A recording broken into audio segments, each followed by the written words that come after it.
प्रदेश में किसी ब्राह्मण नेता की औकात नहीं हुई जो योगी से आंख मिला करके कौशाम्बी केस के बारे में बात कर सके। ब्राह्मण डाल मढ़ाता रहा और पाल बिरादरी का नेता चिल्लाता रहा। टाई टाई फिस। हुआ क्या मामला, अब तक क्या हुआ, इस पर बात करते हैं। तेरही और रही बीत गई है भैया। बड़े बड़े सूरमा गए थे और कहे थे यह कर दूंगा, वह कर दूंगा, लटक जाऊंगा, परिवार को मिलवाऊंगा, न्याय दिलवाऊंगा। पीटे गए, दबा के पिटाई हुई थी। एनएच पर 10 लोगों पर नामजद मुकदमा हुआ। इस पर भी बात करेंगे। क्या भैया मुकदमा वापस हुआ? और क्या योगी जी ने कुछ राज खजाने से, राजकोष से कुछ दिया इन लोगों को?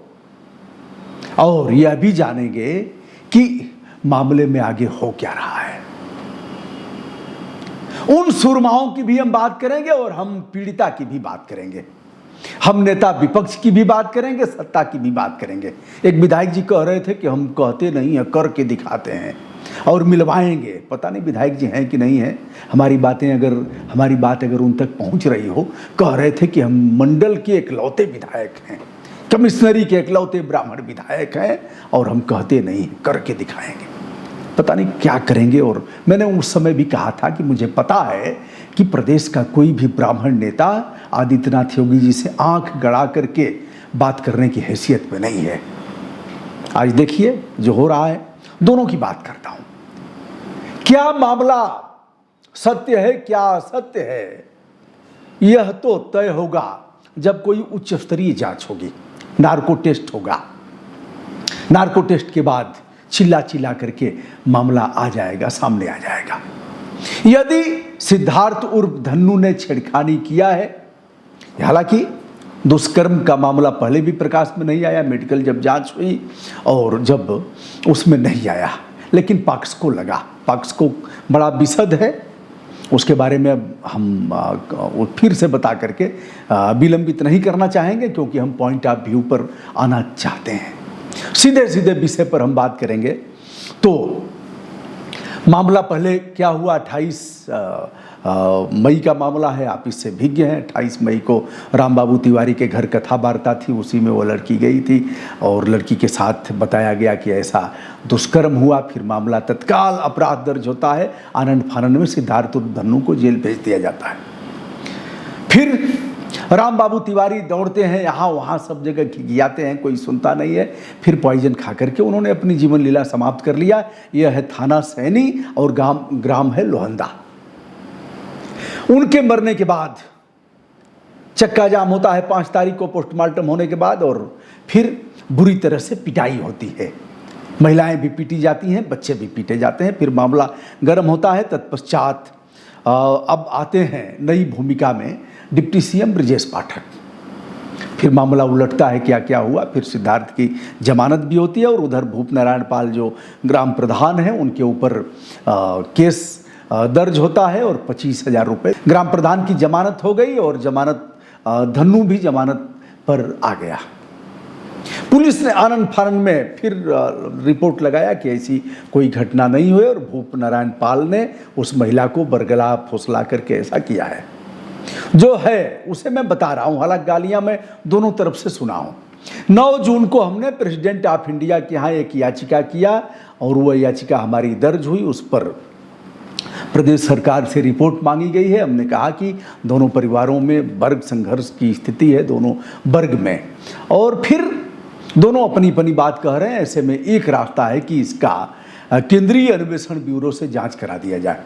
मुझे नहीं लग रहा है कि हमसे पहले प्रदेश में किसी ने सीबीआई जांच की बात किया है। सपा का प्रतिनिधिमंडल आता है, दोनों तरफ जाता है। कैसे? समाजवादी पार्टी क्या करती है, जो ब्राह्मण हैं जैसे संतोष पांडे हैं पूर्व विधायक, उनको भेजा जाता है ब्राह्मणों के पास। क्यों वहीं जाना है, तो अब ब्राह्मणों के पास जाते हैं। पीडीए के अन्य लोगों को, कुछ पाल समाज के लोगों को, और उनको भेजा जाता है उनके तरफ। मैं ऐसा हूं जो दोनों तरफ गया और दोनों का वीडियो किया, दोनों का। अक्षरशः जो ग्राम प्रधान के घर उनकी माँ ने, उनकी चाची ने, उनके लोगों ने कहा, अक्षरशः मैंने उसे डाला।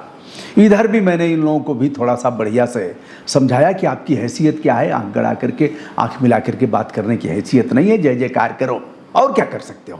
इससे अधिक आप कर ही क्या सकते हो। मैंने यह भी कहा, कुछ लोगों ने कहा, जो नेता थे ब्राह्मण समाज के, नहीं होगा तो हम लटक जाएंगे।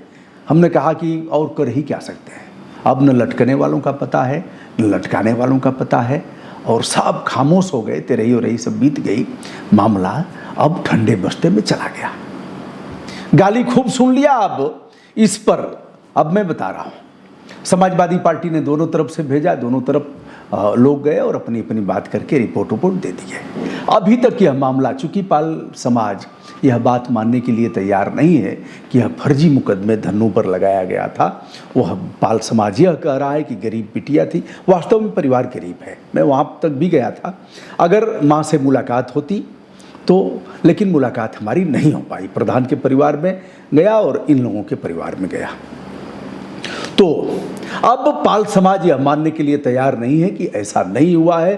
पाल समाज यह भी कह रहा है कि उन्होंने झूठ मूठ का जहर खाया और ऐसा कुछ था नहीं, इनके लड़के ने ऐसा किया। लड़का इनका 12वीं तक पढ़ाई किया है। पाल समाज उन्हीं के प्रधान जी के चाचा का लड़का इसको पढ़ाता था। उन्होंने भी बताया, मैंने पूछा कैसा आचरण था, कहा ठीक था। यह सब भी है। 12 तक यह पढ़े हैं, 12 तक। अच्छा, यह भी बता रहा हूँ कि क्या स्थिति है। मैंने यह भी बताया था, कुछ सवाल भी करूँगा, जिस सवाल का जवाब आपसे मैं चाहूँगा कि आप इस सवाल का जवाब दें। पंडित जी लोगों का जो जीवन स्तर है वह बहुत अच्छा नहीं है। कहने के लिए कहे कि इतना खेती बाड़ी है, मैं दोनों का देखा। उनका घर द्वार देखा, इनका घर द्वार देखा, इनका रहन सहन देखा, उनका रहन सहन देखा, इनकी पढ़ाई लिखाई देखा, उनकी पढ़ाई लिखाई देखा। पाल समाज के लोगों की पढ़ाई लिखाई भी अच्छी है, रहन सहन भी अच्छा है और जीवन स्तर भी अच्छा है। खेती बाड़ी के बारे में, जो 2-4 बीघा जगह जमीन है, आप अगर नहीं करेंगे तो कहाँ से होगा। धरती ऐसे ही नहीं होगा। जब पसीना बहेगा तो धरती से निकलेगा, टमाटर निकलेगा, दाल निकलेगी, खीरा निकलेगा, धान निकलेगा, गेहूँ निकलेगा। करेंगे, मेहनत करेंगे, तब करेंगे, तब निकलेगा। वह लोग मेहनत कश हैं, कुछ करते होंगे, यह भी है। अब इस मामले में क्या पीड़ित परिवार को क्षतिपूर्ति मिली? यदि सच में पीड़ित है, अब सीबीआई जांच कराने की औकात तो किसी के पास है नहीं। अरे भैया, जब आंख मिला के बात करने की हैसियत नहीं है तो क्या सीबीआई जांच करा पाओगे? क्या हैसियत है आपकी? जितनी हैसियत ब्रिजेश पाठक की थी उतना उन्होंने कर दिया, उसके बाद की हैसियत नहीं है। मैंने वहां भी कहा था कि ऐसा नहीं करा पाएंगे। इसलिए नहीं करा पाएंगे कि उधर भी देखना है। और आप कहां जाएंगे? आप तो देंगे ही वोट उनके। 100 जूता खाए, तमाशा घुस के देखे। 100 जूता। अभी हमने गंगा जी का एक फोटो डाल दिया था प्रयागराज का, पंडित जी लोग आए। वहां आज भी लाशें दफनाई जाती हैं। लॉर्ड कर्जन ब्रिज के नीचे कोई जाकर के अभी भी देख ले। हमारे वीडियो करने के बाद, लिखा पढ़ी करने के बाद डीएम इत्यादि गए थे। संजय खत्री जी वहां डीएम थे और नगर निगम भी गया था। लाशें आज भी, लेकिन कौन आए? पंडित जी लोग आए। पत्तलकार बोलते हैं, पत्तलकार।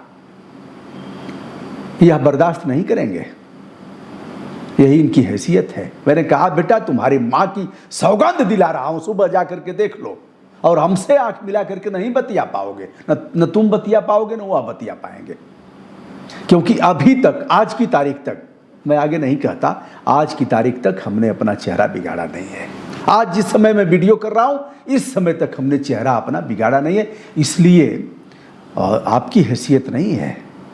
आपके परिवार के संस्कार ऐसे होंगे कि उल जलूल माँ बहन करिए। हमारे संस्कार ऐसे नहीं है। हमारी जहां तक जनतांत्रिक सीमाएं हैं, मैं चढ़ करके जाऊंगा। चाहे पीएम हो, सीएम हो, नेता प्रतिपक्ष हो, जिस दल के लोग हों। उस समय भी हम मुलायम सिंह यादव के रिज्यूम में प्रचार करने वाले अमिताभ बच्चन को सुप्रीम कोर्ट तक घसीट करके ले गए थे। यह बात मक्खनचुआ को नहीं पता होगा।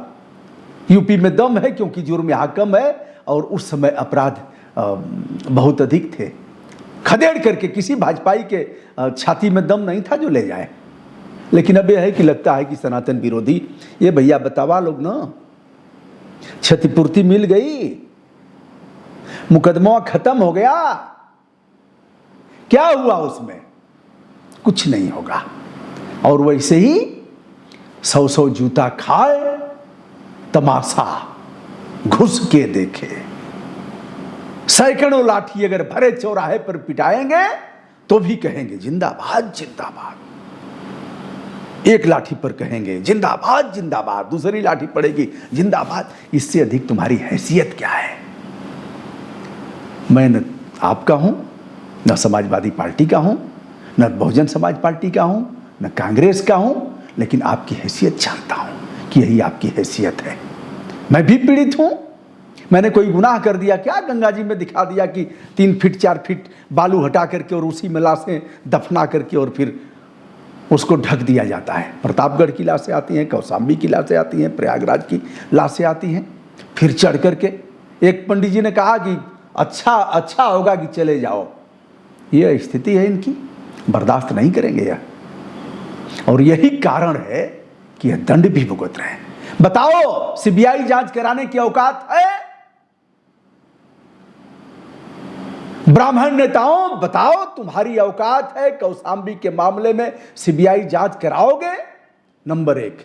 ब्राह्मण नेताओं बताओ, तुम्हारी औकात है जो दर्ज मुकदमे हैं 5 जून को नेशनल हाईवे जाम किया था लाश लेकर के, तुम्हारी औकात है वह मुकदमे खत्म कराने की? क्या तुम्हारी औकात है पीड़ित परिवार को क्षतिपूर्ति दिलाने की? क्या तुम्हारी औकात है पीड़ित परिवार को आदित्यनाथ योगी जी से मिलवाने की? उत्तर होगा नहीं। कारण कि हम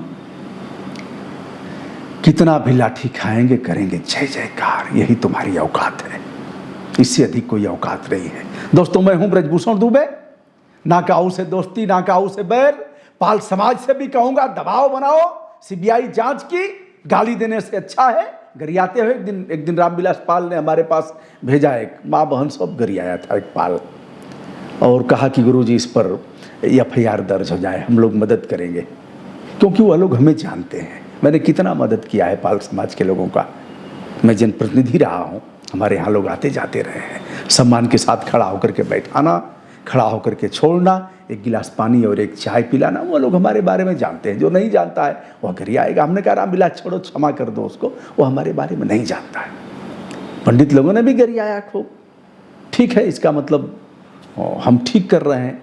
दोस्तों, यह रहा कौशाम्बी के सैनी थाना क्षेत्र के लोहंदा गांव का मामला। अब ठंडा पड़ गया है और जो नाल मढ़ाने वाले थे सब खामोश हो गए हैं।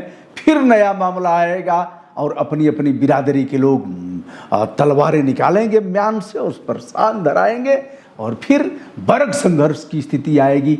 जातियों में भेदभाव बढ़ेगा, खाइयाँ बढ़ेंगी। यही पॉलिटिशियन चाहता भी है और यही आप कर भी रहे हैं। दोस्तों, मैं हूं ब्रजभूषण दुबे। संपूर्ण विनम्रता के साथ हमारा प्रणाम स्वीकार करें। बहुत बहुत धन्यवाद।